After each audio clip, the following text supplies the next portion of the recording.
Frankenstein by Mary Shelley. Chapter 21.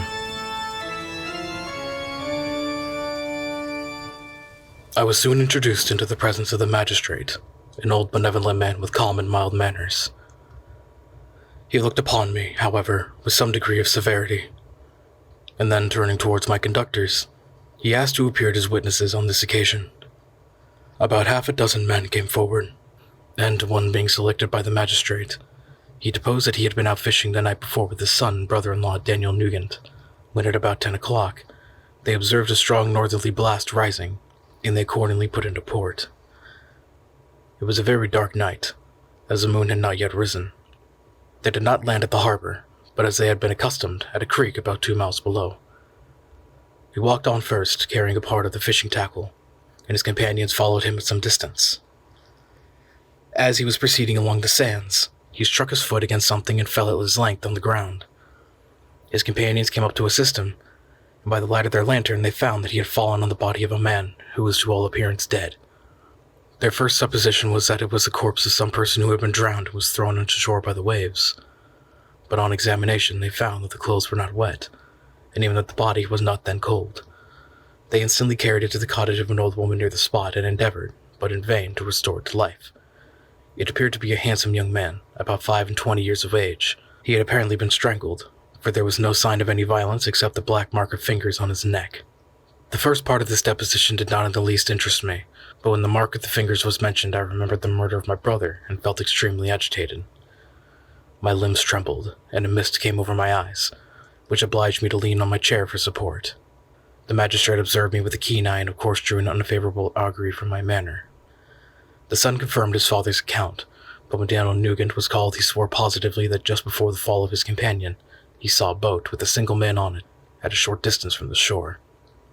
And as far as he could judge by the light of a few stars, it was the same boat in which I had just landed. A woman deposed that she lived near the beach and was standing at the door of her cottage, waiting for the return of the fisherman. About an hour before she heard of the discovery of the body, when she saw a boat with only one man in it push off from that part of the shore, where the corpse was afterwards found. Another woman confirmed the account of the fisherman having brought the body into her house. It was not cold. They put it into a bed and rubbed it, and Daniel went to the town for an apothecary. But life was quite gone. Several other men were examined concerning my landing, and they agreed that with the strong north wind that had arisen during the night, it was very probable that I had beaten about for many hours and had been obliged to return nearly to the same spot from which I had departed.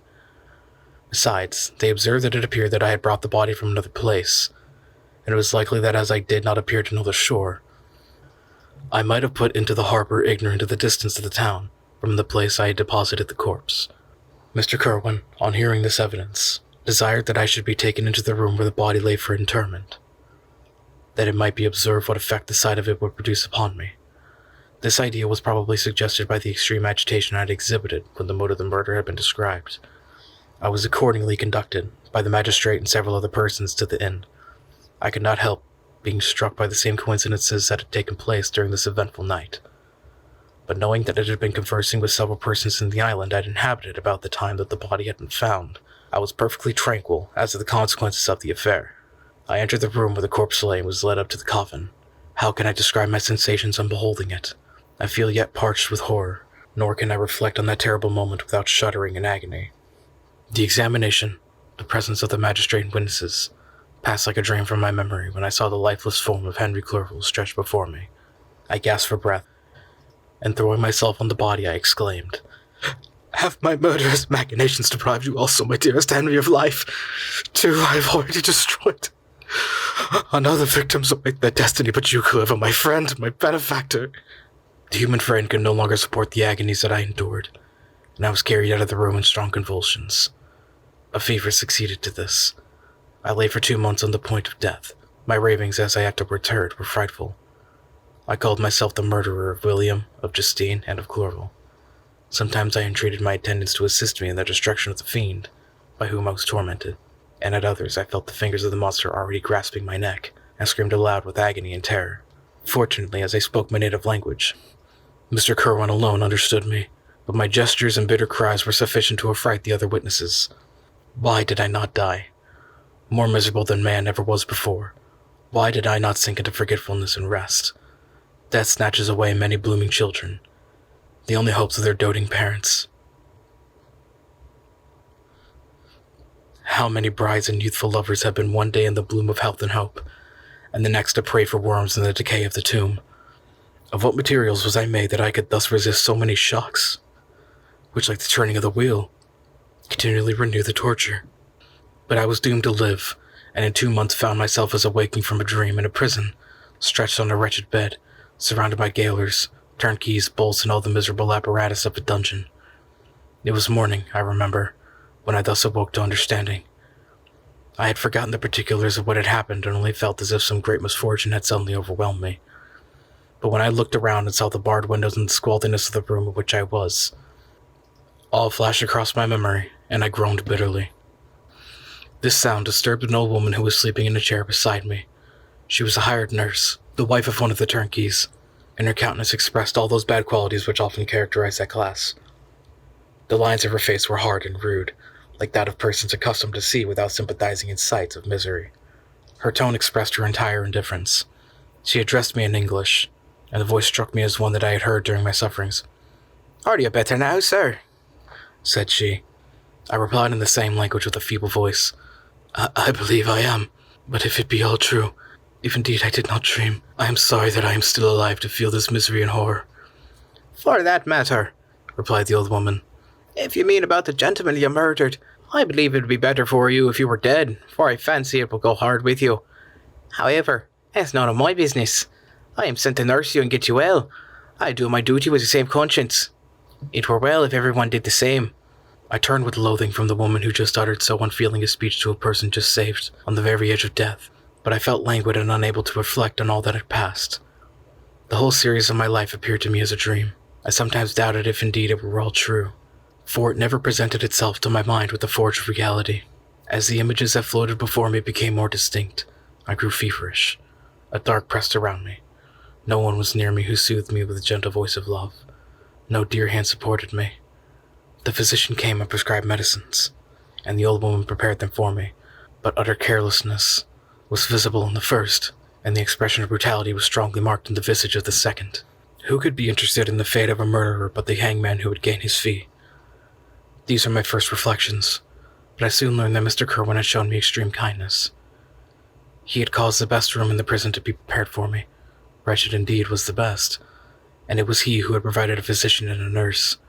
It is true he seldom came to see me, for although he ardently desired to relieve the sufferings of every human creature, he did not wish to be present at the agonies and miserable ravings of a murderer.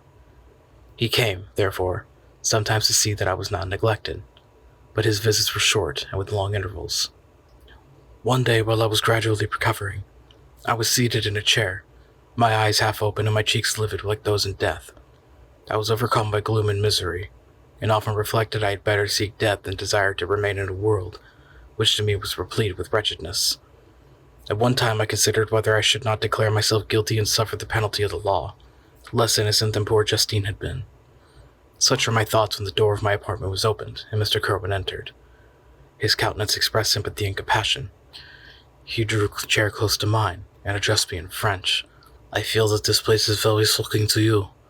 Can I do anything to make you more comfortable?" "I thank you, but all that you mention is nothing to me. On the whole earth there is no comfort which I am capable of receiving. I know the sympathy of a stranger can be but of little relief to one borne down as you are by so strange a misfortune. But you will, I hope, soon quit this melancholy abode, for doubtless evidence can easily be brought to free you from the criminal charge." "This is my least concern. I am, by course of strange events, become the most miserable of mortals. Persecuted and tortured as I am and have been, can death be any evil to me? Nothing indeed could be more unfortunate and agonizing than the strange chances that have lately occurred. You were thrown by some surprising accident on the shore. Ronald, by his hospitality, seized immediately and charged with murder. The first sight that was presented to your eyes was the body of your friend, murdered in so unaccountable a manner and placed, as it were, by some fiend across your path." As Mr. Kerwin said this, notwithstanding the agitation I endured on the retrospect of my sufferings, I also felt considerable surprise at the knowledge he seemed to possess concerning me. I suppose some astonishment was exhibited in my countenance, for Mr. Kerwin hastened to say, Immediately upon your being taken ill, all the papers that were on your person were brought me, and I examined them that I might discover some trace by which I could send to your relations and account of your misfortune and illness. I found several letters, and among others, one which I discovered from its commencement to be from your father. I instantly wrote to Geneva. Nearly 2 months have elapsed since the departure of my letter, but you are ill. Even now you tremble. You are unfit for agitation of any kind. This suspense is 1,000 times worse than the most horrible event. Tell me what new sense of death has been acted, and whose murder am I now to lament? Your family is perfectly well, said Mr. Kerwin with gentleness, and someone, a friend, is come to visit you. I know not by what chain of thought the idea presented itself, but it instantly darted into my mind that the murderer had come to mock at my misery and taunt me with the death of Clerval, as a new incitement for me to comply with his hellish desires. I put my hand before my eyes and cried out in agony, "No, take him away!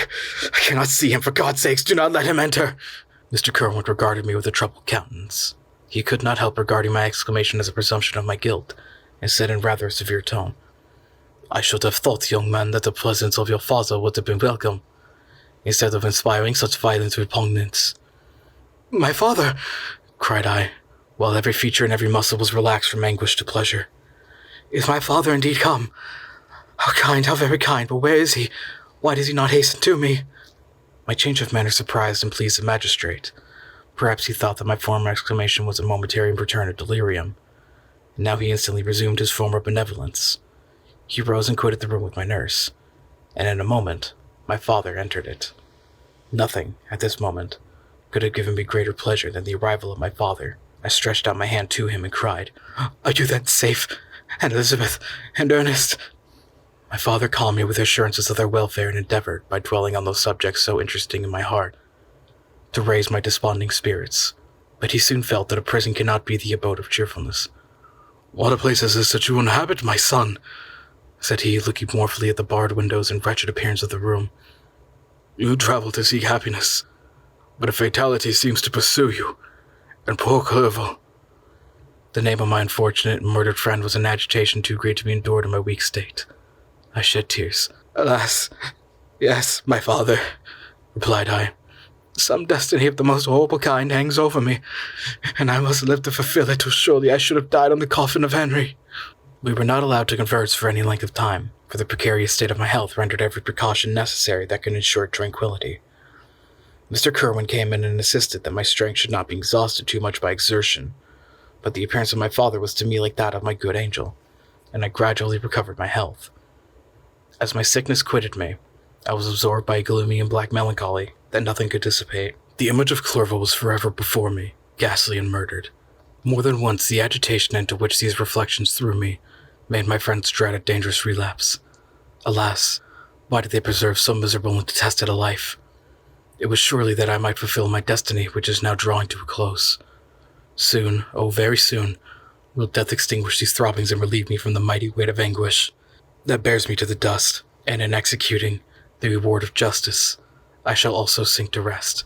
Then the appearance of death was distant, although the wish was ever present to my thoughts, and I often sat for hours motionless and speechless, wishing for some mighty revolution that might bury me and my destroyer in its ruins. The season of the assizes approached.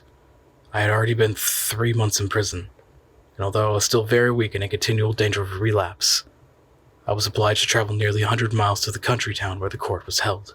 Mr. Kerwin charged himself with every care of collecting witnesses and arranging my defense. I was spared the disgrace of appearing publicly as a criminal, as the case was not brought before the court that decides on life and death.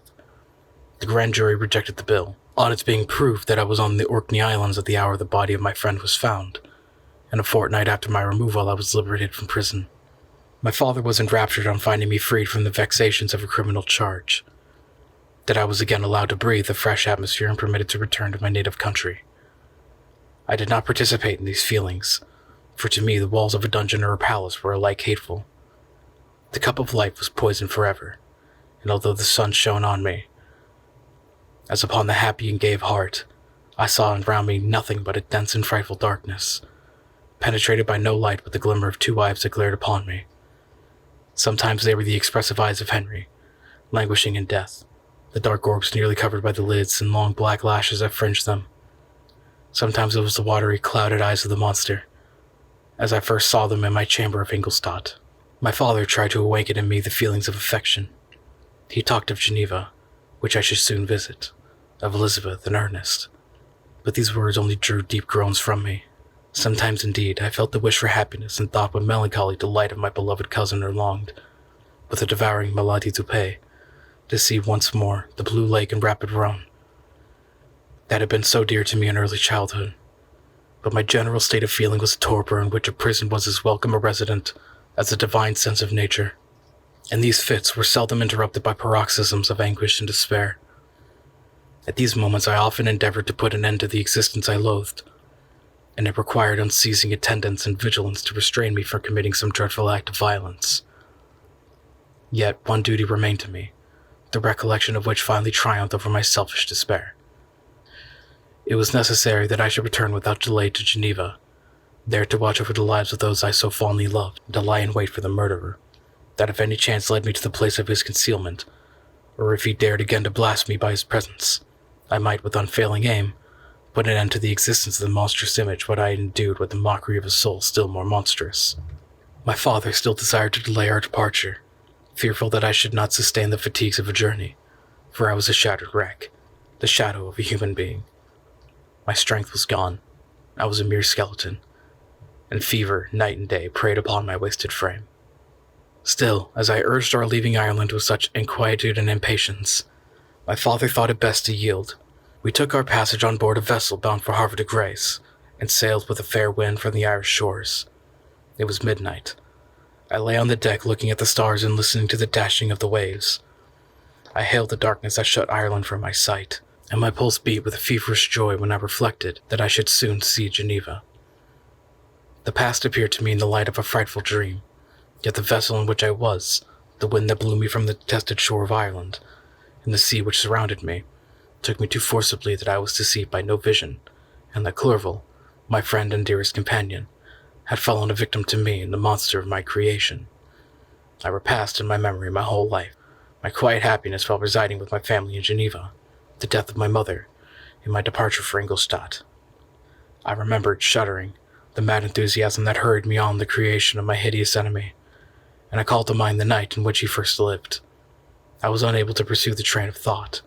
1,000 feelings pressed upon me, and I wept bitterly. Ever since my recovery from my fever, I had been in the custom of taking every night a small quantity of laudanum, for it was by means of this drug only that I was enabled to gain the rest necessary for the preservation of life. Oppressed by the recollection of my various misfortunes, I now swallowed double my usual quantity, and soon slept profoundly. But sleep did not afford me respite from thought and misery. My dreams presented 1,000 objects that scared me. Towards morning I was possessed by a kind of nightmare. I felt the fiend's grasp in my neck, and could not free myself from it. Groans and cries rang out in my ears. My father, who was watching over me, perceiving my restlessness, awoke me. The dashing waves were around, the cloudy sky above. The fiend was not there. A sense of security, a feeling that a truce was established between the present hour and the irresistible disastrous future imparted to me, a kind of calm forgetfulness, of which a human mind is, by its structure, peculiarly susceptible. Chapter 22. The voyage came to an end. We landed and proceeded to Paris. I soon found that I had overtaxed my strength and I must repose before I could continue my journey. My father's care and attentions were indefatigable, but he did not know the origins of my sufferings and sought erroneous methods to remedy the incurable ill. He wished me to seek amusement in society. I abhorred the face of man. Oh, not abhorred. They were my brethren, my fellow beings, and I felt attracted even to the most repulsive among them, as to creatures of an angelic nature and celestial mechanism. But I felt I had no right to share their intercourse. I had unchained an enemy among them whose joy it was to shed their blood and to revel in their groans. How they would, each and all, abhor me and hunt me from the world, did they know my unhallowed acts and the crimes which had their source in me. My father yielded at length to my desire to avoid society and strove by various arguments to banish my despair. Sometimes he thought that I felt deeply the degradation of being obliged to answer a charge of murder, and he endeavored to prove to me the futility of pride. "Alas, my father," said I, "how little do you know me. Human beings, their feelings and passions would indeed be degraded if such a wretch as I felt pride. Justine, poor happy Justine, was as innocent as I, and she suffered the same charge. She died for it, and I am the cause of this. I murdered her. William, Justine, and Henry, they all died by my hands." My father had often, during my imprisonment, heard me make the same assertion. When I thus accused myself, he sometimes seemed to desire an explanation, and at others he appeared to consider it as offspring of delirium, and that during my illness, some idea of this kind had presented itself to my imagination, the remembrance of which I preserved in my convalescence. I avoided explanation and maintained a continual silence concerning the wretch I had created. I had a persuasion that I should be supposed mad, and this in itself would be forever chain my tongue. But besides, I could not bring myself to disclose a secret which would fill my hearer with consternation and make fear and unnatural horror the inmates of his breast. I checked, therefore, my impatient thirst for sympathy, and was silent when I should have given the world to have confided the fatal secret. Yet still words, like those I have recorded, would burst uncontrollably from me.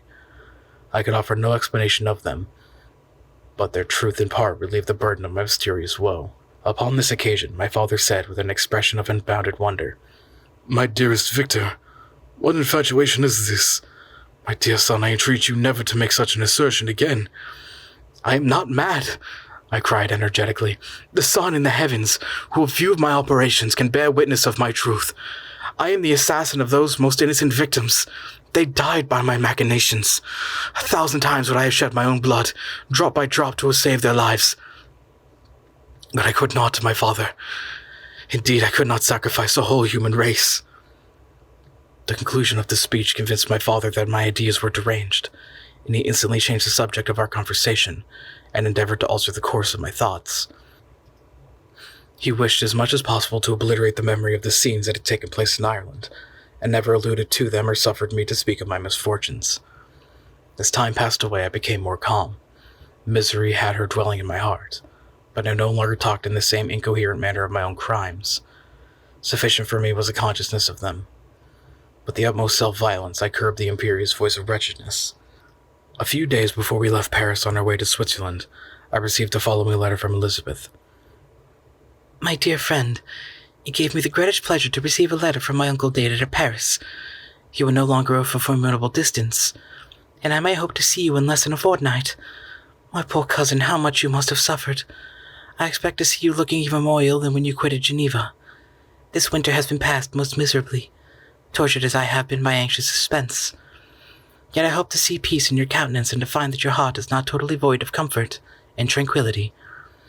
Yet I fear that the same feelings now exist that made you so miserable a year ago, even perhaps augmented by time. I would not disturb you at this period, when so many misfortunes weigh upon you, but a conversation that I had with my uncle previous to this departure renders some explanation necessary before we meet." "Explanation, you may possibly say. What can Elizabeth have to explain? If you really say this, my questions are answered and all my doubts satisfied, but you are distant from me, and it is possible that you may dread and yet be pleased with this explanation. And in the probability of this being the case, I dare not any longer postpone writing that, during your absence, I have often wished to express to you, but have never had the courage to begin. You well know, Victor, that our union had been the favorite plan of your parents ever since our infancy. We were told this when young, and taught to look forward to it as an event that would certainly take place. We were affectionate playfellows during childhood, and I believe dear and valued friends to one another as we grew older. But as brother and sister often entertain a lively affection towards each other, without desiring more intimate union. May not such also be our case? Tell me, dearest Victor, answer me. I conjure you by our mutual happiness with simple truth. Do you not love another? You have traveled. You have spent several years of your life in Ingolstadt, and I confess to you, my friend, that when I saw you last autumn so unhappy, flying to solitude from the society of every creature, I could not help supposing that you might regret your connection, and believe yourself bound in honor to fulfill the wishes of your parents, although they oppose themselves to your inclinations. But this is false reasoning. I confess to you, my friend, that I love you, and that in my airy dreams of futurity that you have been my constant friend and companion. But it is your happiness I desire as well as my own, when I declare to you that our marriage will render me eternally miserable, unless it were the dictate of your own free choice.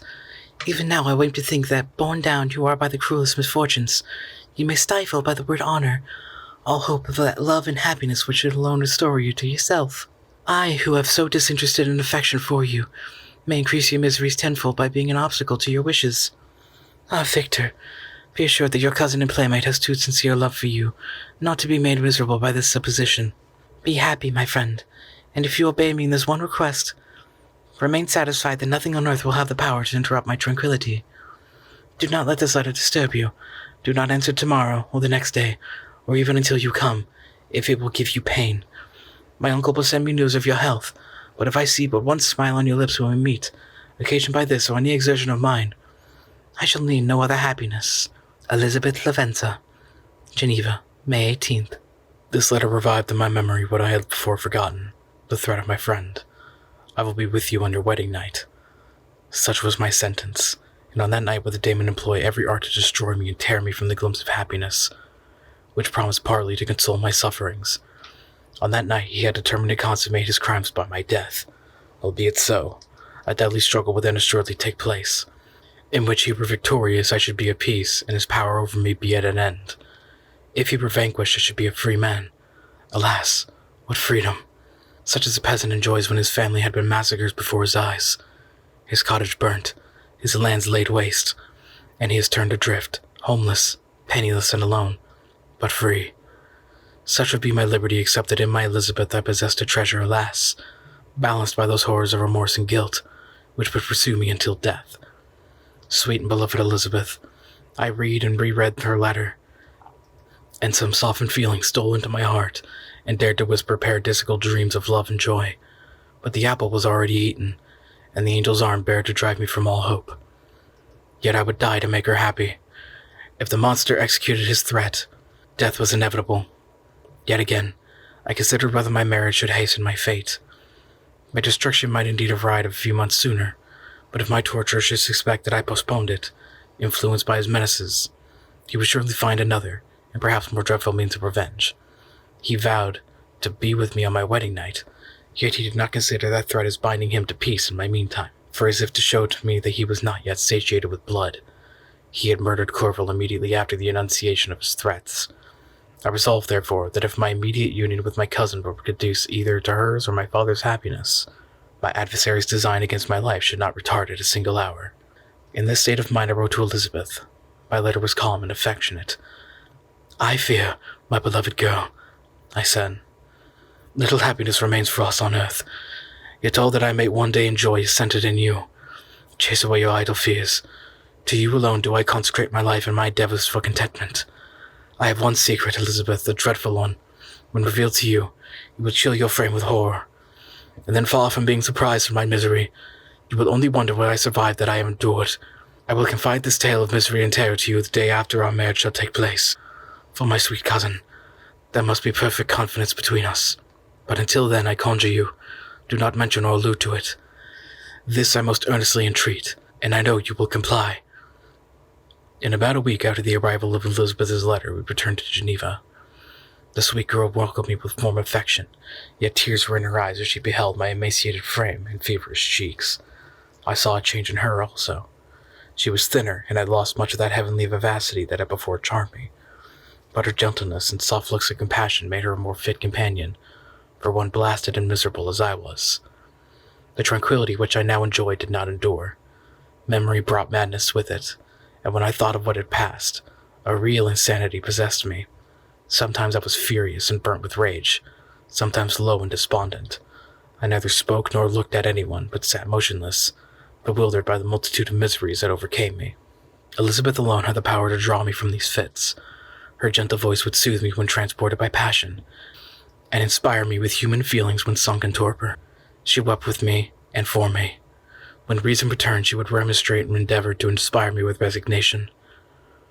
Ah, it is well for the unfortunate to be resigned, but for the guilty there is no peace. The agonies of remorse poison the luxury there is otherwise sometimes found in indulging the excess of grief. Soon after my arrival, my father spoke of my immediate marriage with Elizabeth. I remained silent. "Have you then some other attachment?" "None on earth. I love Elizabeth, and look forward to our union with delight. Let the day therefore be fixed, and on it I will consecrate myself in life or death to the happiness of my cousin." "My dear Victor, do not speak thus. Heavy misfortunes have befallen us. But let us only cling closer to what remains and transfer our love for those whom we have lost to those who yet live. Our circle will be small but bound close by the ties of affection and mutual misfortune. And when time shall have softened your despair, new and dear objects of care will be born to replace those of whom we were so cruelly deprived. Such were the lessons of my father. But to me the remembrance of the threat returned. Nor can you wonder that, omnipotent as the fiend had yet been in his deeds of blood, I should almost regard him as invincible. And that when he had pronounced the words, "I shall be with you on your wedding night," I should regard the threatened fate as unavoidable. But death was no evil to me if the loss of Elizabeth were balanced with it, and I therefore, with a contented and even cheerful countenance, agreed with my father that if my cousin should consent, the ceremony should take place in 10 days, and thus put, as I imagined, the seal to my fate. Great God! If I for one instance had thought that what might be the hellish intention of my fiendish adversary, I would rather have banished myself forever from my native country, and wandered a friendless outcast over the earth, than have consented to this miserable marriage. But as if possessed of magical powers, the monster had blinded me to his real intentions, and when I thought that I had prepared only my own death, I hastened that of a far dearer victim. As the period fixed for our marriage drew nearer, whether from cowardice or prophetic feeling, I felt my heart sink within me. I concealed my feelings by an appearance of hilarity that brought smiles and joy to the countenance of my father, but hardly deceived the ever-watchful and nicer eye of Elizabeth. She looked forward to our union with placid contentment, not unmingled with a little fear, which past misfortunes had impressed, that what now appeared certain, intangible happiness might soon dissipate into an airy dream, and leave no trace but deep and everlasting regret. Preparations were made for the event, congratulatory visits were received, and all wore a smiling appearance. I shut up, as well as I could in my own heart, the anxiety that preyed there, and entered with seeming earnestness into the plans of my father, although they might only serve as the decorations for my tragedy. Through my father's exertions, a part of the inheritance of Elizabeth was restored to her by the Austrian government. A small possession on the shores of Como belonged to her. It was agreed that immediately after our union, we should proceed to Villa Lavenza and spend our first days of happiness beside the beautiful lake near which it stood. In the meantime, I took every precaution to defend my person in case a fiend should openly attack me. I carried pistols and a dagger constantly about me, and was ever on the watch to prevent artifice, and by these means gained a greater degree of tranquillity. Indeed, as the period approached, the threat appeared more as a delusion, not to be regarded as worthy to disturb my peace, while the happiness I had hoped for in my marriage wore a greater appearance of certainty as the day fixed for its solemn destination drew nearer, and I heard it continually spoken as if an occurrence which no accident could possibly prevent. Elizabeth seemed happy. My tranquil demeanor contributed greatly to calm her mind. But on the day that was to fulfill my wishes and my destiny, she was melancholy, and a presentiment of evil pervaded her. And perhaps also she thought of the dreadful secret which I had promised to reveal to her on the following day. My father was in the meantime overjoyed, and in the bustle of preparation, only recognizing the melancholy of his niece and the diffidence of a bride. After the ceremony was performed, a large party assembled at my father's, but it was agreed that Elizabeth and I should commence our journey by water, sleeping that night at Evian, and continuing our voyage on the following day. The day was fair, the wind favorable. All smiled on our nuptial embarkation. These were the last moments of my life during which I enjoyed the feeling of happiness. We passed rapidly along. The sun was hot, but we were sheltered from its rays by a kind of canopy while we enjoyed the beauty of the scene.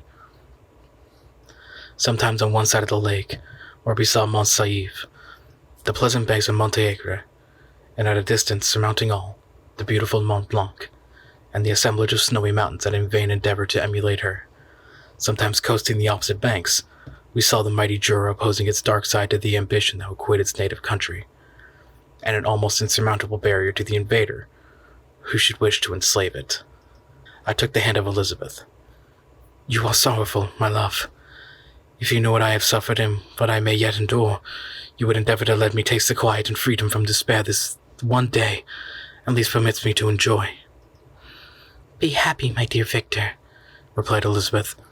"There is, I hope, nothing to distress you, and be assured that if a lively joy is not painted on my face, my heart is contented. Something whispers to me not to depend too much on the prospect that is open before us, but I will not listen to such a sinister voice. Observe how fast we move along, and how the clouds, which sometimes obscure and sometimes rise above the dome of Mont Blanc, render this scene of beauty still more interesting. Look also at the innumerable fish that are swimming in the clear waters, where we can distinguish every pebble that lies at the bottom. What a divine day! How happy and serene all nature appears." Thus Elizabeth endeavored to divert her thoughts and mind from all reflection upon melancholy subjects, but her temper was fluctuating. Joy for a few instants shone in her eyes, but it continually gave place to distraction and revere. The sun sank lower in the heavens.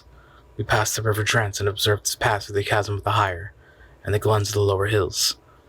The Alps here come closer to the lake, and we approached the amphitheater of mountains which forms its east boundary.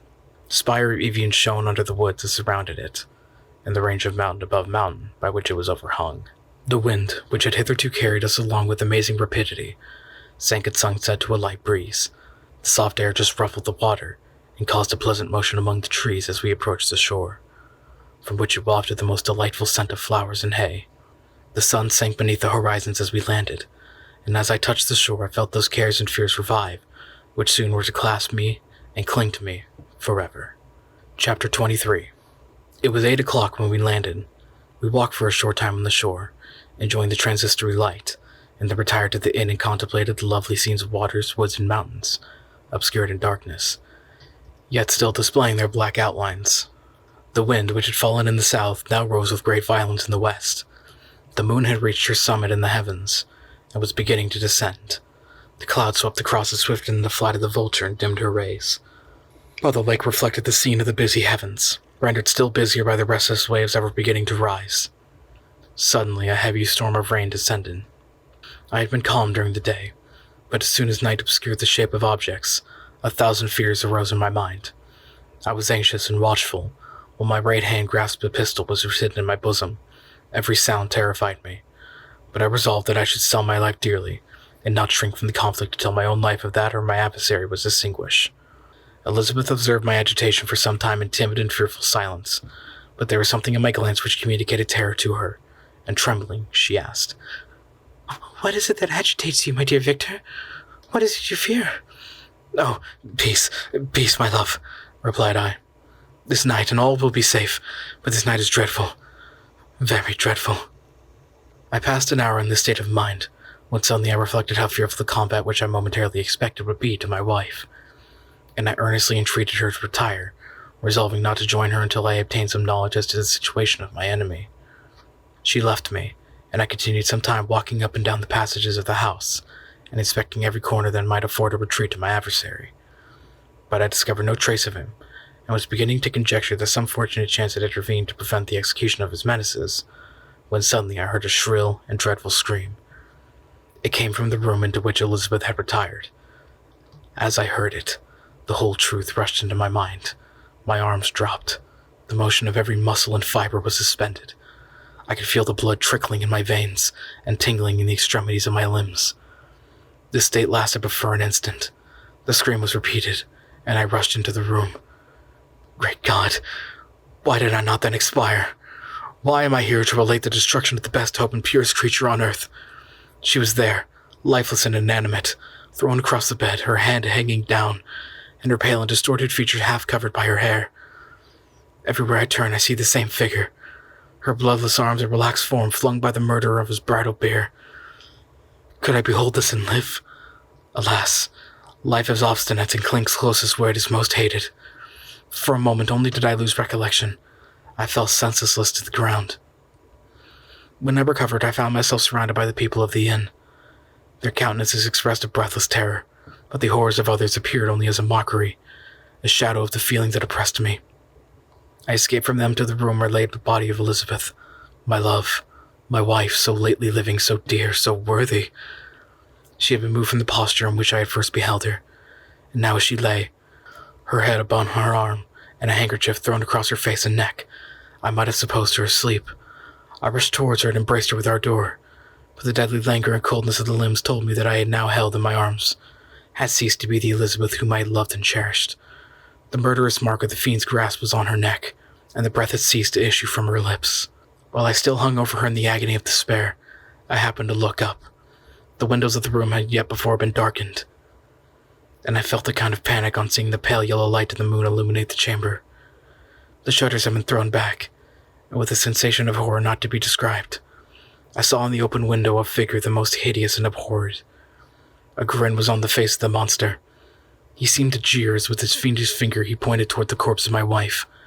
I rushed towards the window, and drawing a pistol from my bosom fired, but he eluded me, leapt from his station, and running with the swiftness of lightning plunged into the lake. The report of the pistol brought a crowd into the room. I pointed to the spot where he had disappeared, and we followed the track with boats. Nets were cast, but in vain. After passing several hours, we returned hopeless, most of my companions believing it to have been a form conjured up on my fancy. After having landed, they proceeded to search the country, parties going in different directions among the woods and vines. I attempted to accompany them and proceeded a short distance from the house, but my head whirled around.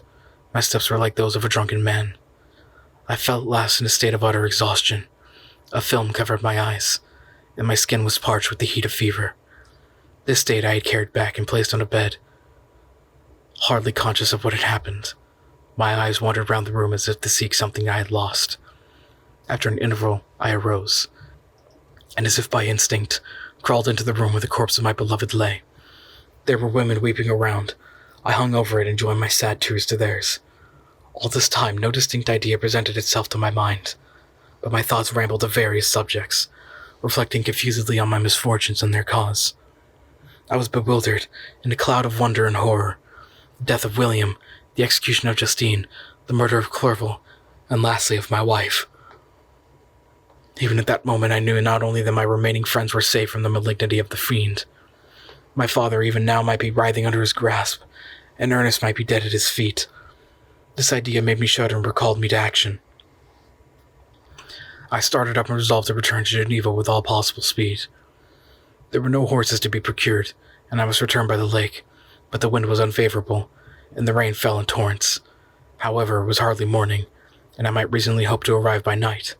I hired men to row and took an oar myself, for I had always experienced relief from mental torment and bodily exercise. But the overflowing misery I now felt, and the excessive agitation that I endured rendered me incapable of any exertion. I threw down my oar, and leaning my head upon my hands, gave way to every gloomy idea that arose. If I looked up, I saw scenes which were familiar to me in my happier time, which I had contemplated but the day before in the company of her, who was now but a shadow and a recollection. Tears streamed down my eyes. The rain had ceased for a moment, and I saw the fish play in the waters as they had done a few hours before. They had been observed by Elizabeth. Nothing is so painful in the human mind as a great and sudden change. The sun might shine on the clouds might lower, but nothing could appear to me as if it had done the day before. A fiend has snatched from me every hope of future happiness. No creature had ever been so miserable as I was, so frightful an event as single in the history of man. But why should I dwell upon the incidents that followed this last overwhelming event? Mine have been a tale of horrors. I have reached their acme, and what I now relate can be tedious to you. Know that one by one my friends were snatched away. I was left desolate. My own strength is exhausted, and I must tell in a few words what remains of my hideous narration. I arrived at Geneva. My father and Ernest yet lived, but the former sunk under the tidings that I bore. I see him now excellent and venerable old man. His eyes wandered in vacancy, for they had lost their charm and their delight. His Elizabeth, his more than daughter, whom he doted on with all that affection which a man feels, who in the decline of life, having few affections, clings more earnestly to those that remain. Cursed be the fiend that brought misery on his grey hairs and doomed him to waste in wretchedness. He could not live under the horrors that were accumulated around him. The springs of existence suddenly gave way. He was unable to rise in his bed, and in a few days he died in my arms. What then became of me? I know not. I lost sensations, and chains and darkness were the only objects that pressed upon me.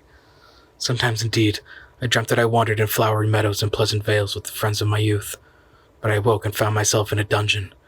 Melancholy followed, but by degrees I gained a clear conception of my miseries and situations. I was then released from my prison, for they had called me mad, and during many months I understood. A solitary cell had been my habitation. Liberty, however, had been a useless gift to me. Had I not, I awakened to reason, at the same time awakened to revenge. As the memory of past misfortunes pressed upon me, I began to reflect on their cause. The monster whom I had created, the miserable daemon whom I had sent abroad into the world for my destruction. I was possessed by a maddening rage when I thought of him, and desired and ardently prayed that I might have with him within my grasp to wreak great and signal revenge on his cursed head. Nor did my hate long confine itself to useless wishes. I began to reflect on the best means of securing him, and for this purpose, about a month after my release, I repaired to a criminal judge in the town and told him I had an accusation to make, that I knew the destroyer of my family, that I required him to exert his whole authority for the apprehension of the murderer. The magistrate listened to me with attention and kindness. "Be assured, sir," said he, "no pain or exertions of my part shall be spared to discover the villain." "I thank you," replied I. "Listen, therefore, to the disposition that I have to make. It is indeed a tale so strange that I should fear you would not credit it, for there is not something in truth which, however wonderful, forces conviction. This story is too connected to be mistaken for a dream, and I have no motive for falsehood."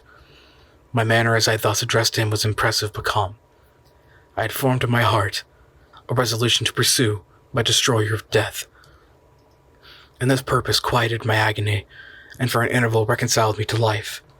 I now related my history briefly, but with firmness and precision, marking the dates with accuracy and never deviating into invective or exclamation. The magistrate appeared at first perfectly incredulous, but as I continued he became more attentive and interested.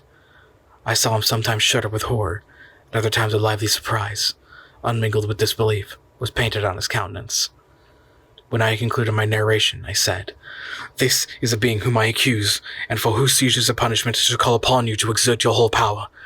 It is your duty as a magistrate, and I believe and hope that your feelings as a man will not revolt from the execution of those functions on this occasion." This address caused a considerable change in the physiognomy of my own auditor. He had heard my story with that half kind of belief that it had given to a tale of spirits and supernatural events. But when he was called upon to act officially in consequence, the whole tide of his incredulity returned. He, however, answered mildly, "I would willingly afford you every aid in your pursuit, but the creature of whom you speak appears to have powers which would put all my excursions to defiance. Who can follow an animal who can traverse a sea of ice and inhabit caves and dens where no man would venture to intrude? Besides, some months have elapsed since the commission of his crimes, and no one can conjecture to what place he has wandered or what region he may now inhabit. I do not doubt that he hovers near the spot which I inhabit, and if he has indeed taken refuge in the Alps, he may be hunted like the chamois and destroyed as a beast of prey. But I perceived your thoughts. You do not credit my narrative and do not intend to peruse my enemy with the punishment which is his desert." As I spoke, rage sparkled in my eyes. The magistrate was intimidated. "You are mistaken," said he. "I will exert myself, and if it is in my power to seize the monster, be assured that he shall suffer punishment proportionate to his crimes. But I fear, from what you have yourself described to be his properties, that this will prove impracticable, and thus, while every proper measure is perused, you should make up your mind to disappoint." "That cannot be, but all that I can say will be of little avail. My revenge is of no moment to you, yet while I allow it to be a vice, I confess it is devouring and only passion of my soul. My rage is unspeakable when I reflect that the murderer, whom I had turned loose upon society, still exists. You refused my just demand. I have but one resource, and I devote myself, either in life or death, to his destruction." I trembled with excess of agitation as I said this. There was a frenzy in my manner, and something, I doubt not, of that haughty fierceness of which the martyrs of old are said to have possessed. But to a Genevan magistrate, whose mind was occupied by far other ideas than those of devotion and heroism, this elevation of mine had much the appearance of madness. He endeavored to soothe me as a nurse doth a child, and reverted to my tales the effects of delirium. "Man," I cried, "how ignorant art thou in thy pride of wisdom! Cease, you not know what it is you say." I broke from the house angry and disturbed, and retired to meditate on some other mode of action. Chapter 24. My present situation was one in which all voluntary thought was swallowed up and lost. I was hurried away by fury. Revenge alone endowed me with strength and composure. It molded my feelings and allowed me to be calculating and calm at periods, when otherwise delirium or death would have been my portion. My first resolution was to quit Geneva forever. My country, which, when I was happy and beloved, was dear to me, now in my adversity became hateful. I provided myself with a sum of money, together with a few jewels which had belonged to my mother, and departed. And now my wanderings began, which are ceased but with life. I traversed a vast portion of the earth, and I endured all hardships which travelers in deserts and barbarous counties have wont to meet. How I have lived I hardly know. Many times have I stretched my failing limbs upon the sandy plains and prayed for death. But revenge kept me alive. I dared not die and leave my adversary in being. When I quitted Geneva, my first labor was to gain some clue by which I might trace the steps of my fiendish enemy, but my plan was unsettled, and I wandered many hours round the confines of the town, uncertain what path I should peruse. As night approached, I found myself at the entrance of the cemetery where William, Elizabeth, and my father reposed. I entered it and approached the tomb which marked their graves. Everything was silent except the leaves of the trees, which were gently agitated by the wind. The night was nearly dark, and the scene would have been solemn and affecting even to an uninterested observer. The spirits that departed seemed to flit around and to cast a shadow, which was felt but not seen, among the head of the mourner. The deep grief which the scene at first excited quickly gave way to rage and despair. They were dead, and I lived. The murderer also lived, and to destroy him I must drag out my weary existence. I knelt to the grass and kissed the earth, with quivering lips exclaimed, "By the sacred earth on which I kneel, by the shades that wander near me, by the deep and eternal grief that I feel, I swear, and by thee, O night, and the spirits that preside over thee, to pursue the demon who caused this misery, until he or I shall perish in mortal conflict. For this purpose I will preserve my life, to execute this dear revenge which I shall again behold the sun, and tread the green herbage of earth, which otherwise should vanish from my eyes forever. And I call on you, spirits of the dead, and on you, wandering ministers of vengeance, to aid and conduct me in my work. Let the cursed and hellish monsters drink deep in agony. Let him feel the despair that now torments me." I had begun my adjuration with solemnity, and an awe which almost assured me that the shades of my murdered friends heard and approved my devotion. But the furies possessed me as I concluded, and rage choked my utterance. I was answered through the stillness of night by a loud and fiendish laugh. It rang on my ears long and heavily. The mountains re-echoed it, and I felt as if all hell surrounded me with mockery and laughter. Surely in that moment I should have been possessed by frenzy, and have destroyed my miserable existence by that my vow was heard, and that I was reserved for vengeance. The laughter died away, with the well-known and abhorred voice, apparently close to my ear, addressed me in an audible whisper. "I am satisfied, miserable wretch. You have determined to live, and I am satisfied." I darted toward the spot from which the sound proceeded, but the devil eluded my grasp. Suddenly the broad disk of the moon rose and shone full upon his ghastly and distorted shape, as he fled with more than mortal speed. I pursued him, and for many months this has been my task. Guided by a slight clue, I followed the windings of the Rhone, but vainly. The blue Mediterranean appeared, and by a strange chance I saw the fiend enter by night, and hide himself in a vessel bound for the Black Sea. I took my passage in the same ship, but he escaped, I know not how. Amidst the wilds of Tartary and Russia, although he still evaded me, I have ever followed in his track. Sometimes the peasants, scared by this horrid apparition, informed me of his path. Sometimes he himself, who feared that I lost all trace of him I should despair and die, left some mark to guide me. The snows descended on my head, and I saw the print of his huge step on the white plain. To you first entering on life, to whom cares new and agony unknown, how can you understand what I have felt and still feel? Cold, want, and fatigue were the least pains which I had destined to endure. I was cursed by some devil, and carried about with me my eternal hell.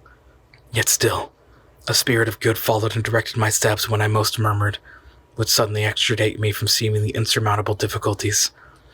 Sometimes when nature, overcome by hunger, sank under the exhaustion, a repast was prepared for me in the desert that restored and inspirited me. The fare was indeed coarse, such as the peasants of the country ate, but I will not doubt that it was set there by the spirits that I invoked to aid me. Often when all was dry, the heavens cloudless, and I was parched by thirst, a slight cloud would bedim the sky, shed the few drops that revived me, and vanished. I followed when I could the courses of the rivers, but the daemon generally avoided these, and it was here that the population of the country chiefly collected. In other places human beings were seldom seen, and I generally subsisted on the wild animals that crossed the path. I had money with me and gained the friendship of the villagers by distributing it. Or I brought with me some food I had killed, which after taking a small part, I always presented to those who had provided me with fire and utensils for cooking. My life, as it passed thus, was indeed hateful to me, and it was during sleep alone that I could taste joy. Oh, blessed sleep! Often when most miserable I sank to repose, and my dreams lulled me even to rapture. The spirits that guarded me had proved these moments, or rather hours of happiness, that I might retain strength to fulfill my pilgrimage. Deprived of this respite, I should have sunk under the hardships. During the day I was sustained and inspirited by the hope of night, but in sleep I saw my friends, my wife, and my beloved country. Again, I saw the benevolent countenance of my father, heard the silver tones of my Elizabeth's voice, and beheld Clerval enjoying health and youth. Often, when wearied by a toilsome march, I persuaded myself that I was dreaming until night should come, and that I should enjoy reality in the arms of my dearest friends. What agonizing fondness did I feel for them! How did I cling to their dear forms, as sometimes they haunted even my waking hours, and persuade myself that they still lived. At such moments vengeance that burned within me died in my heart, and I pursued my path toward the destruction of the daemon more as a task enjoined by heaven, as a mechanical impulse of some power of which I was unconscious, than as the ardent desire of my soul. What his feelings for whom I pursued I cannot know. Sometimes indeed he left marks and writings in the barks of the trees or cut in stone that guided me and instigated my fury. My reign is not yet over. These words were legible in one of these inscriptions. You live, and my power is complete. Follow me. I seek the everlasting ices of the north. You will feel the misery of cold and frost, to which I am impassive. You will find near this place, if you follow not too tardily, a dead hare. Eat and be refreshed. Come on, my enemy. We have yet to wrestle for our lives, but many hard and miserable hours must you endure until that period shall arrive. Scoffing devil, again do I vow vengeance. Again do I devote thee, miserable fiend, to torture and death. Never will I give up my search until he or I perish. And then with that ecstasy shall I join my Elizabeth and my departed friends, who even now prepare for me the reward of my tedious toil and horrible pilgrimage. As I still pursued my journey to the northward, the snows thickened and the cold increased in a degree almost too severe for support. The peasants were shut up in their hovels. Only a few of the most hardly ventured forth to seize the animals whom starvation forced from their hiding places to seek for prey. The rivers were covered with ice, and no fish could be procured, and thus I was cut off from my chief article of maintenance. The triumph of my enemy increased with the difficulty of my labors. One inscription that he left was in these words: Prepare. Your toils only begin. Wrap yourself in furs and provide food. For we shall soon enter upon a journey where your sufferings will satisfy my everlasting hatred. My courage and perseverance were invigorated by these scoffing words. I resolved not to fail in my purpose, and calling on heaven to support me, I continued with unabated fervor to traverse immense deserts, until the ocean appeared at a distance and formed the utmost boundary of the horizon. Oh, how unlike it was the blue seasons of the south! Covered with ice, it was only to be distinguished from land by its superior wildness and ruggedness. The Greeks wept for joy when they beheld the Mediterranean from the hills of Asia, and hailed with rapture the boundary of their toils. I did not weep, but I knelt down with a full heart, thanked my guiding spirit for conducting me in safety to the place where I hoped, notwithstanding my adversary's gib, to meet and grapple with him. Some weeks before this period I procured a sled and dogs and thus traversed the snows with inconceivable speed. I know not whether the fiend possessed the same advantages, but I found that, as before I had daily lost ground in the pursuit, I now gained on him. So much so that when I first saw the ocean he was but only 1 day's journey in advance, and I hoped to intercept him before he should reach the beach. With new courage, therefore, I pressed on, and in 2 days arrived at a wretched hamlet at the seashore. I inquired of the inhabitants concerning the fiend and gained accurate information. A gigantic monster, they said, had arrived the night before, armed with a gun and many pistols, putting to flight the inhabitants of a solitary cottage through fear of his terrific appearance. He had carried off their store of winter food, and placing it in a sledge, to draw which he had seized on a numerous drove of trained dogs, he had harnessed them, and the same night, to the joy of the horror-struck villagers, had pursued his journey across the sea in a direction that led to no land, and they conjectured that he must speedily be destroyed by the breaking of the ice, or frozen by the internal frosts. On hearing this information, I suffered a temporary access of despair. He had escaped me, and I must commence a destructive and almost endless journey across the mountainous ices of the ocean, amidst cold that few of the inhabitants could long endure, in which I, the native of the genial and sunny climate, could not hope to survive.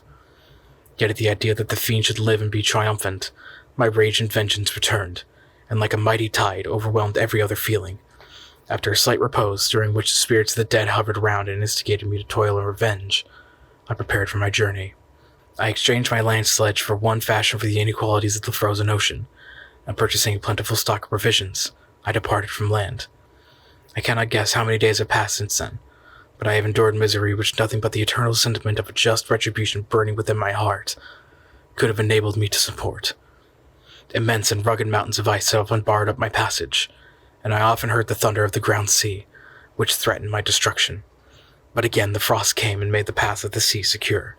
By the quantity of provision which I had consumed, I should guess that I had passed 3 weeks in this journey, and the continual protraction of hope, returning back upon the heart, often wrung bitter drops of despondency and grief from my eyes.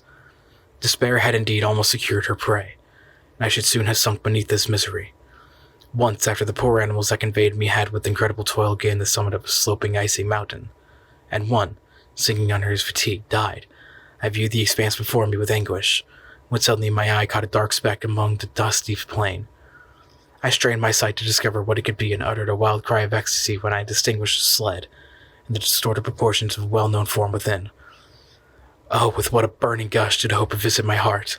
Warm tears filled my eyes, which I had hastily wiped away, that they might not interrupt the view that I had of the daemon, but still my sight was dimmed by the burning drops, until giving way to the emotions that oppressed me, I wept aloud. But this was not the time for delay. I disencumbered the dogs of their dead companion, gave them a plentiful proportion of food, and after an hour's rest, which was absolutely necessary, and yet was bitterly irksome to me, I continued my route. The sledge was still visible, nor did I again lose sight of it except at the moments when for a short time some ice rock concealed it with its intervening crags. I indeed perceptibly gained on it, and when after nearly 2 days' journey I beheld my enemy at no more than a mile distant, my heart bounded within me. But now, when I appeared almost within grasp of my foe, my hopes were suddenly extinguished, and I lost all trace of him more utterly than I had ever done before. A ground sea was heard, and thunder of its progress, as the waters rolled and swelled beneath me, became every moment more ominous and terrific. I pressed on, but in vain. The wind arose, the sea roared, and with the mighty shock of an earthquake it split and cracked with a tremendous and overwhelming sound.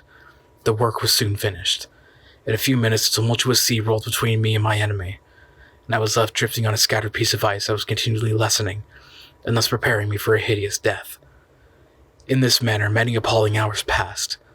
Several of my dogs died, and I myself was about to sink under the accumulation of distress, when I saw your vessel riding at anchor and holding forth to me hopes of succor in life.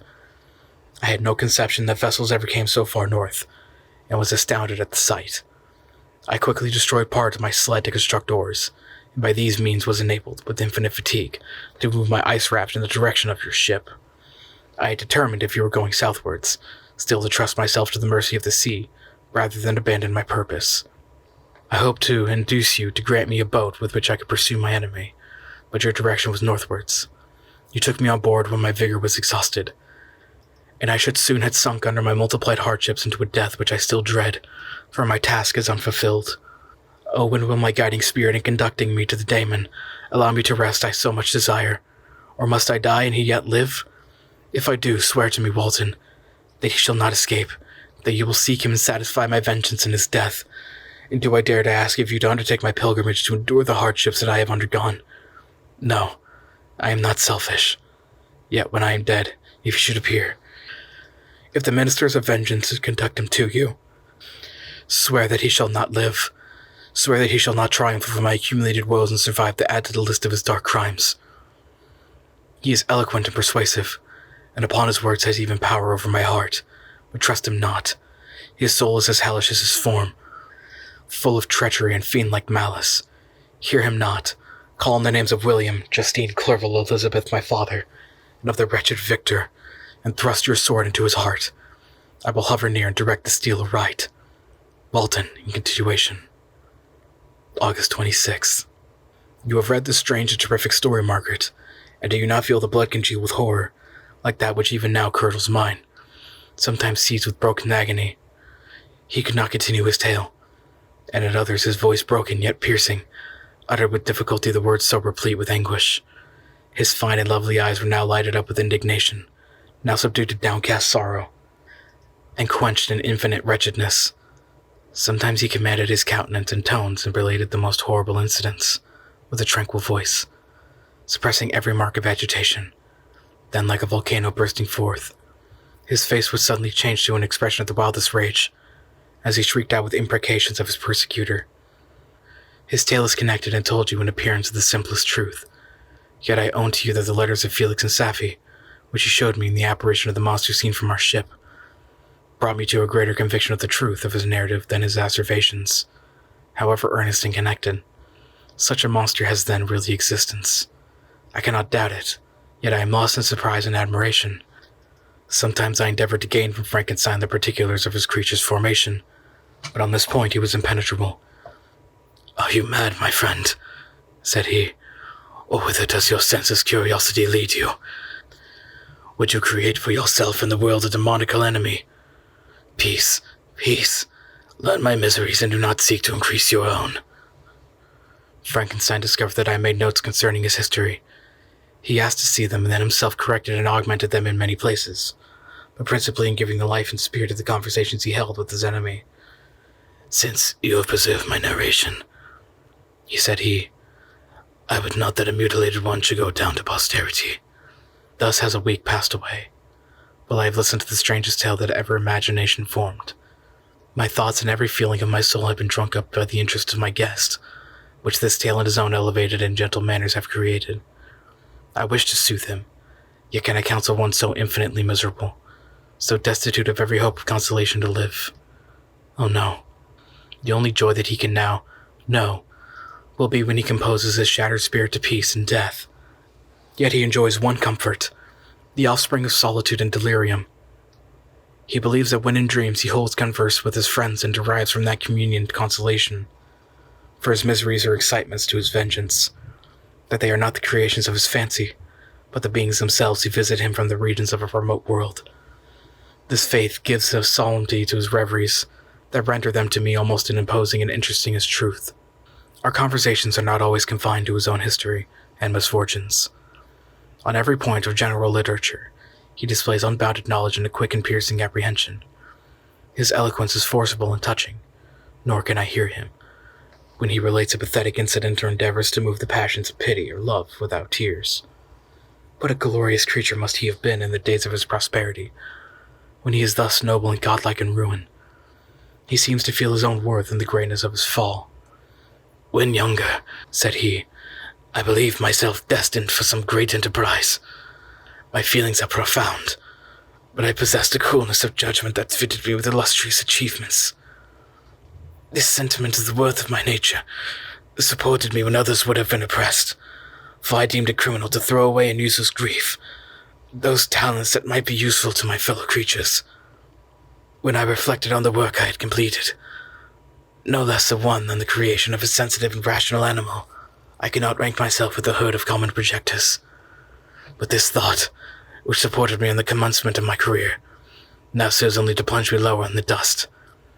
All my speculations and hope are as nothing, and like the archangel who aspired to omnipotence, I am chained in an eternal hell. My imagination was vivid, yet my powers of analysis and application were intense. By the union of these qualities I conceived the idea and executed the creation of a man. Even now I cannot recollect without passion my reveries, while the work was incomplete. I trod heaven in my thoughts, now exulting in my powers, now burning with the idea of their effects. From my infancy I was imbued with high hopes and a lofty ambition, but how am I sunk? Oh, my friend, if you had known me as I once was, you would not recognize me in this state of degradation. Despondency rarely visited my heart. A high destiny seemed to bear me on, until I fell, never again to rise. Must I then lose this admirable being? I had longed for a friend. I had sought one who would sympathize with and love me. Behold, on these desert seas I had found such a one, but I feared I have gained him only to know his value and lose him. I would reconcile him to life, but he repulses the idea. "I thank you, Walton," he said, "for your kind intentions towards so miserable a wretch, but when you speak of these new ties and fresh affections, think you that any can replace those who are gone? Can any man be to me as Clover was, or any woman another Elizabeth? Even where the affections are not strongly moved by any superior excellence,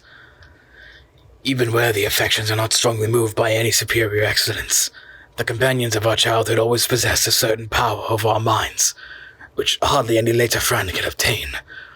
They know our infantine dispositions, which, however they may be afterwards modified, are never eradicated. and they can judge of our actions with more certain conclusions as to the integrity of our motives. A sister or a brother can never, unless indeed such symptoms have been shown early, suspect the other of fraud or false dealing, when another friend, however strongly he may be attached, may, in spite of himself, be contemplated with suspicion. But I enjoyed friends, dear not only through habit and association, but through their own merits. And wherever I am, the soothing voice of my Elizabeth and the conversation of Clover will ever be whispered in my ear.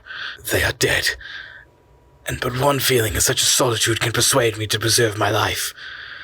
If I were engaged in any high undertaking or design, fraught with extensive utility to my fellow creatures, then I could live to fulfill it. But such is not my destiny. I must pursue and destroy the being to whom I gave existence. Then my lot on earth will be fulfilled, and I may die. My beloved sister, September 2nd. I write to you, encompassed by peril and ignorant whether I am ever doomed to see again dear England, and the dear friends that I inhabit it. I am surrounded by mountains of ice, who admit of no escape and threaten every moment to crush my vessel. The brave fellows whom I have persuaded to be my companions look towards me for aid, but I have none to bestow. There is something terribly appalling in our situation, yet my courage and hopes do not desert me. Yet it is terrible to reflect that the lives of all these men are endangered through me. If we are lost, my mad schemes are the cause. And what, Margaret, will be the state of your mind? You will not hear of my destruction, and you will anxiously await my return. Years will pass, and you will have visitings of despair and yet be tortured by hope.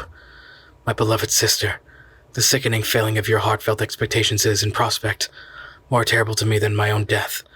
But you have a husband and lovely children. You may be happy. Heaven bless you and make you so. My unfortunate guest regards me with the tenderest compassion. He endeavors to fill me with hope and talks as if life were a possession which he valued. He reminds me of how often the same accidents have happened to other navigators who had attempted this sea, and in spite of myself, he fills me with cheerful auguries. Even the sailors feel the power of his eloquence. When he speaks, they no longer despair. He rouses their energies. While they hear his voice, they believe these vast mountains of ice are molehills, which will vanish before the resolutions of man. These feelings are transitory.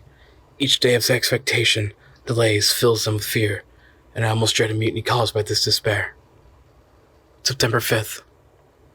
A scene has just passed of such uncommon interest that, although it is highly probable that these papers may never reach you, yet I cannot forbear recording it. We are still surrounded by mountains of ice, still in imminent danger of being crushed in their conflict.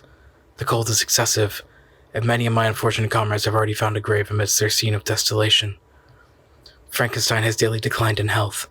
A feverish fire still glimmers in his eyes, but he is exhausted, and when suddenly roused to any exertion, he speedily sinks again to apparent lifelessness. I mentioned in my last letter the fears I entertained of a mutiny. This morning, as I sat watching the wan countenance of my friend, his eyes half closed and his limb hanging listlessly, I was roused by half a dozen of the sailors, who demanded admission into the cabin. They entered, and their leader addressed me. He told me that he and his companions had been chosen by the other sailors to come in disposition to me, to make me a requisition which, in justice, I could not refuse. We were immured in ice, and should probably never escape, but they feared if, as was possible, the ice should dissipate and a free passage be opened, I should be rash enough to continue my voyage and lead them into fresh dangers, after they might happily have surmounted this. They insisted, therefore, that I should engage with a solemn promise that if the vessel should be freed, I would instantly direct my course southwards. This speech troubled me. I had not despaired, nor had I yet conceived the idea of returning if set free. Yet could I, in justice or even possibility, refuse this demand? I hesitated before I answered, when Frankenstein, who had at first been silent, and indeed appeared hardly to have force enough to attend, now roused himself. His eyes sparkled, and his cheeks flushed with momentary vigor. Turning towards the men, he said, "What do you mean? What do you demand of your captain? Are you then so easily turned from your design? Did you not call this a glorious expedition? And wherefore was it glorious? Not because the way was smooth and placid as the southern sea, but because it was full of dangers and terror.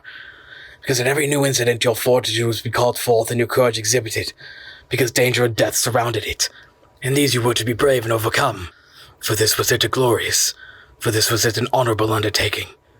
You will hereafter be hailed as the benefactors of your species, your names adored as belongings to brave men who encounter death for honor and the benefit of mankind. And now behold, with the first imagination of danger, or if you will, the first mighty and terrific trial of your courage, you shrink away and are content to be handed down as men who had not strength enough to endure cold and peril. And so, poor souls, they were chilly and returned to their warm firesides.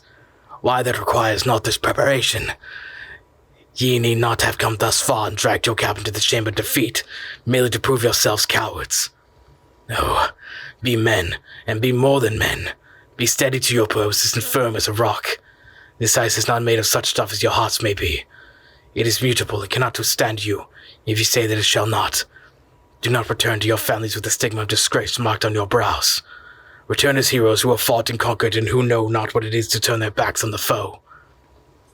He spoke this with a voice so modulated that different feelings expressed in his speech, with an eye so full of lofty design and heroism, that can you wonder that these men were moved? They looked at one another and were unable to reply. I spoke. I told them to retire and consider what had been said, that I would not lead them farther north if they strenuously desired the contrary, that I hoped that with reflection their courage would return. They retired, and I turned towards my friend. But he was sunk in languor and almost deprived of life. How all this will terminate, I know not, but I had rather die than return shamefully, my purpose unfulfilled. Yet I fear such will be my fate. The men, unsupported by ideas of glory and honor, can ever willingly continue to endure their present hardships. September 7th. The die is cast. I have consented to return if we are not destroyed. Thus are my hopes blasted by cowardice and indecision. I come back ignorant and disappointed. It requires more philosophy than I possess to bear this injustice with patience. September 12th. It is past. I am returning to England. I have lost my hopes of utility and glory. I have lost my friend. But I will endeavor to detail these bitter circumstances to you, my dear sister. And while I am wafted towards England and towards you, I will not despond. September 9th. The ice began to move, and the roarings like thunder were heard at a distance as the island split and cracked in every direction. We were in the most imminent peril, but as we could only remain passive, my chief attention was occupied by my fortunate guest, whose illness increased in such a degree that he was entirely confined to his bed. The ice cracked behind us and was driven with force toward the north. A breeze sprang from the west, and on the 11th the passage toward the south became perfectly free. When the sailors saw this and that their return to their native country was apparently assured, a shout of tumultuous joy broke from them, loud and uncontinued. Frankenstein, who was dozing, awoke and asked the cause of the tumult. "They shout," I said, "because they will soon return to England." "Do you, then, really return?" "Alas, yes. I cannot withstand their demands. I cannot lead them unwillingly to danger, and I must return." "Do so, if you will, but I will not. You may give up your purpose, but mine is assigned to me by heaven, and I dare not. I am weak, but surely the spirits who assist my vengeance will endow me with sufficient strength." Saying this, he endeavored to spring from the bed, but the exertion was too great for him. He fell back and fainted. It was long before he was restored, and I often thought that life was entirely extinct. At length he opened his eyes. He breathed with difficulty and was unable to speak. The surgeon gave him a composing draught and ordered us to leave him undisturbed. In the meantime he told me that my friend had certainly not many hours to live. His sentence was pronounced, and I could only grieve and be patient. I sat by his bed, watching him. His eyes were closed, and I thought he slept.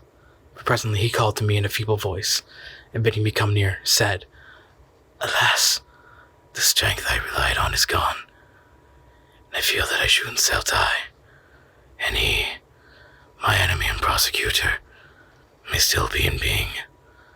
Think not, Walton, that in the last moments of my existence, I feel that burning hatred and ardent desire of revenge I once expressed, but I feel myself justified in desiring the death of my adversary.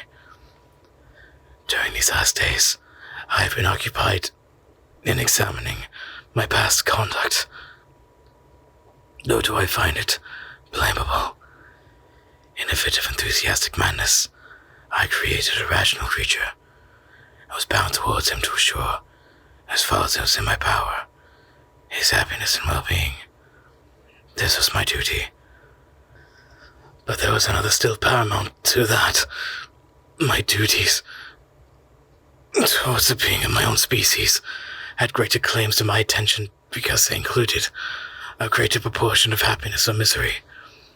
Urged by this view, I refused, and I did right in refusing.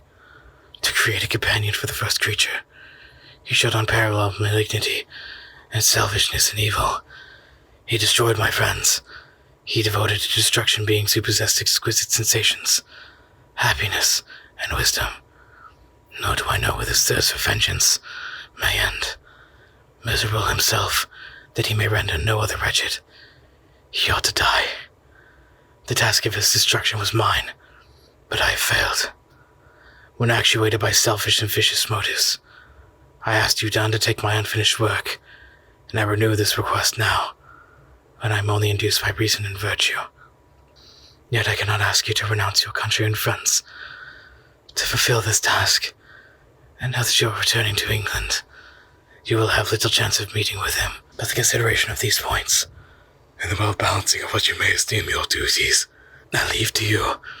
My judgment and ideas are already disturbed by the near approach of death. I dare not ask you to do what I think right, for I may still be misled by passion. That he should live to be an instrument of mischief disturbs me in other respects this hour, when I momentarily expect my release, is the only happy one which I have enjoyed for several years. The forms of the beloved dead flit before me, and I hasten to their arms. Farewell, Walton. Seek happiness and tranquility, and avoid ambition, even if it be the apparently innocent one of distinguishing yourself in science and discoveries. Yet why do I say this? I myself have been blasted in these hopes. Yet another may succeed. His voice became fainter as he spoke, and at length, exhausted by his effort, he sank into silence. About half an hour afterwards, he attempted again to speak, but was unable. He pressed my hand feebly, and his eyes closed forever. But the irradiation of a gentle smile passed away from his lips. Margaret, what comment can I make of the untimely extinction of this glorious spirit? What can I say that will enable you to understand the depth of my sorrow? All that I should express would be inadequate and feeble. My tears flow. My mind is overshadowed by a cloud of disappointment. But I journey towards England, and I may there find consolation. I am interrupted. What do these sounds portend? It is midnight. The breeze flows fairly, and the watch on deck scarcely stir. Again there is a sound as of a human voice, but hoarser. It comes from the cabin where the remains of Frankenstein still lie. I must arise and examine. Good night, my sister. Great God, what a scene had just taken place. I am yet to see with the remembrance of it. I hardly know whether I shall have the power to detail it. Yet the tale which I have recorded would be incomplete without this final and wonderful catastrophe. I entered the cabin, where lay the remains of my ill-fated and admirable friend. Over him hung a form which I cannot find words to describe. Gigantic in stature, yet uncouth and distorted in its proportions. As he hung over the coffin, his face was concealed by long locks of ragged hair, but one vast hand was extended, in color and apparent texture like that of a mummy. When he heard the sound of my approach, he ceased to utter exclamations of grief and horror and sprung towards the window. Never did I behold a vision so horrible as his face, of such loathsome, yet appalling hideousness. I shut my eyes involuntarily, and endeavored to recollect what were my duties with regard to this destroyer. I called on him to stay. He paused, looking on me with wonder, and again turning towards the lifeless form of his creator. He seemed to forget my presence, and every feature and gesture seemed insatiated by the wildest rage of some uncontrollable passion. "This is also my victim," he exclaimed. "In his murder, my crimes are consummated. The miserable series of my being is wound to this close. Oh, Frankenstein, generous and self-devoted being, what does it avail that I now ask thee to pardon me? I, who ere trivially destroyed thee by destroying all thou lovest. Alas, he is cold. He cannot answer me." His voice seemed suffocated. My first impulses, which had suggested to me the duty of obeying the dying request of my friend and destroying his enemy, were now suspended by a mixture of curiosity and compassion. I approached the tremendous being. I dare not again raise my eyes to his face. There was something so scaring and unearthly in his ugliness. I attempted to speak, but the words died away on my lips. The monster continued to utter wild and incoherent self-reproaches. At length I gathered resolution to address him in a pause of the tempest of his passion. "Your repentance," I said, is now superfluous. If you had listened to the voice of conscience and had heeded the stings of remorse before you had urged your diabolical vengeance to this extremity, Frankenstein would yet have lived. And do you dream? Said the daemon. Do you think I was then dead to agony remorse? He continued, pointing to the corpse, he suffered not in the consummation of the deed. Oh, not the 10,000th portion of the anguish that was mine during the lingering detail of its execution. A frightful selfishness hurried me on, while my heart was poisoned with remorse. Think you that the groans of Clover were music to my ears? My heart was fashioned to be susceptible with love and sympathy, and when wretched with misery and vice and hatred, it did not endure the violence of the change without torture such as you cannot even imagine. After the murder of Clover, I returned to Switzerland, heartbroken and overcome. I pitied Frankenstein. My pity amounted to horror. I abhorred myself. But when I discovered that he, the author of once my existence and its unspeakable torments, dared to hope for happiness, that while he accumulated wretchedness and despair upon me, he sought his own enjoyment in feelings and passions from the indulgence of which I was forever barred, and that impotent envy and bitter indignation filled me with insatiable thirst for vengeance. I recollected my threat, and resolved that it should be accomplished. I knew that I was preparing for myself a deadly torture, but I was the slave, not the master of an impulse which I detested, yet could not disobey.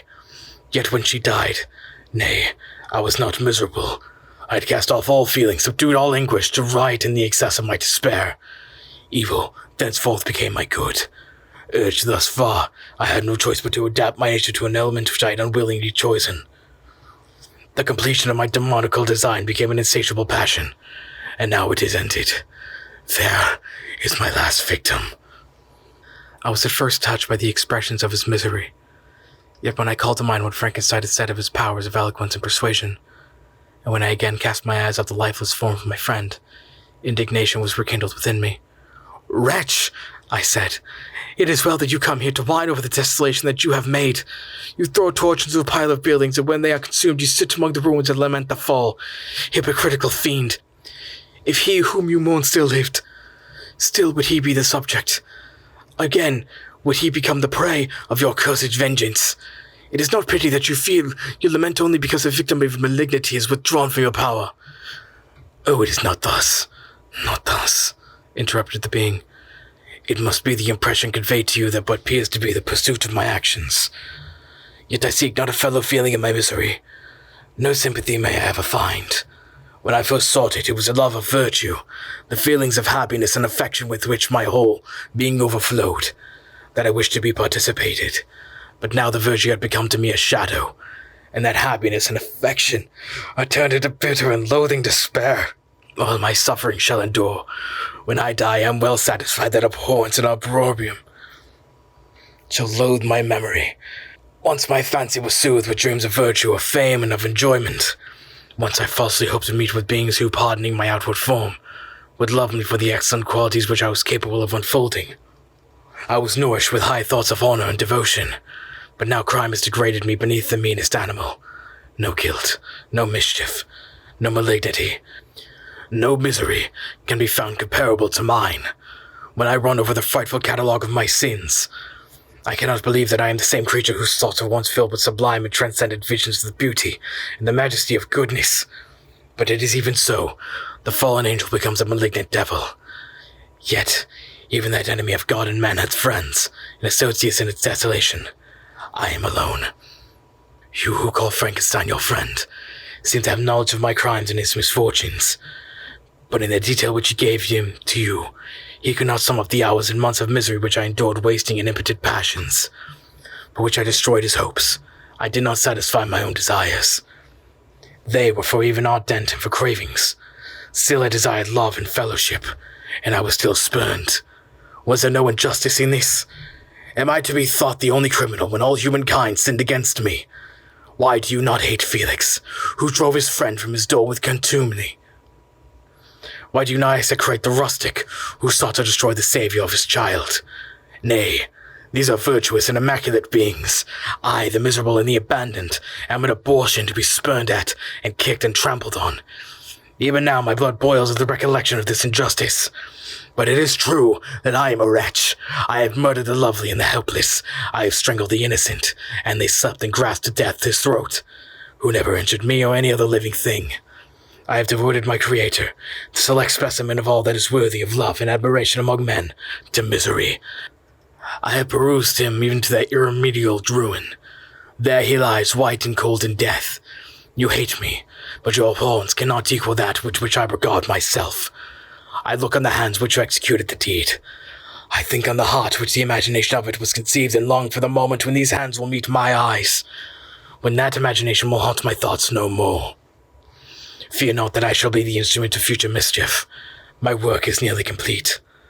Neither yours nor any man's death is needed to consummate the series of my own being, and accomplish that which must be done, but it requires my own.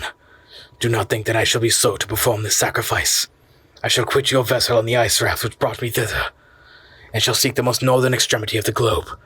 I shall collect my funeral pile, and consume to ashes his miserable frame, that his remains may afford no light to any curious and unhallowed wretch who would create such another as I have been. I shall die. I shall no longer feel the agony which now consumes me, or be the prey of feelings unsatisfied, yet unquenched.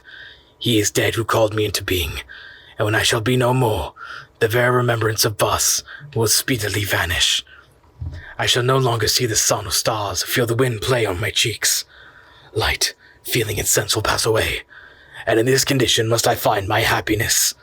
Some years ago, when the images which this world affords first opened upon me, when I felt the cheering warmth of summer, and hear the rustling of the leaves and the warbling of the birds, and these were all to me, I should have wept to die, and now it is my only consolation. Polluted by crimes and torn by the bitterest remorse, where can I find rest but in death? Farewell, I leave you, and in the last of humankind whom these eyes will ever behold, farewell, Frankenstein. If thou wert yet alive and yet cherished a desire for revenge against me, it would be so better satiated in my life than in my destruction. But it was not so. Thou didst not seek my extinction, that I might not cause greater wretchedness, and if yet in some mode unknown to me, thou hadst not ceased to think and feel. Thou wouldst not desire against me a vengeance greater than that which I feel. Blasted as thou wert, my agony was still superior to thine, but the bitter sting of remorse will not cease to rankle in my wounds, until death shall close them forever.